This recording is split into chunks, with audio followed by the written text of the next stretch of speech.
Dobro večer. Kod vas možemo generalno da prijavljujemo komšije zarad tihog seksa koji se ponavlja konstantno zadnjih mesec dana. Mi ne možemo čak ni u 12 popodne da živimo od njih. Mislite glasnog? Glasnog. Ako želite da priđemo u svoj spavaćoj sobi, možete i vi slobodno da čujete, kao da ga mi imamo ovde u kući. Znači on kod dete... to, isto da vam kažem, mislim, može, naravno, to se smatra isto pod remećenjem javnog reda i mira, to nikakav problem nije. Samo mi recite, li se to dešava i u toku noći ili kad? Zašto vas to pitam? Zato što mi kao služba možemo da reagujemo samo u vreme remećenja kućnog reda. Danas, konkretno subota, to je bilo od 2 do 6 i od 10 večeras do 6 ujutro. Znači... Pa ako vam kažem da u 1:15 krenu i završe u 3:30, a ja imam dete koje ima 6 godina i moje dete misli da teta umire od korone. Mislim, ja ne znam kako da...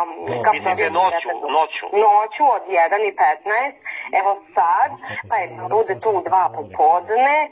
Samo da vas pitam, je li to par ili je to neka soba za izdavanje? Ako je soba za izdavanje, onda ide prijava i razumete? To je privatan stan i oni to rade već, pa ja ne znam koliko, ona kao da je operska pevačica, ja to vama ne mogu da objasnim. Bez obzira ona, kad već moram da se izrazim, ali pričamo tako, može da uživa u tom seksu, ali ne sme da uznemirava komšiluk. Tako da, onog trenutka kada ponovo to budu radili, vi ćete pozvati, mi smo ovde od 22 do 0. Evo sad rade.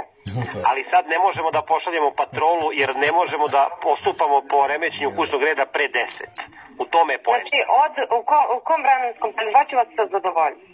Mi ćemo da izađemo iz problem. 22, od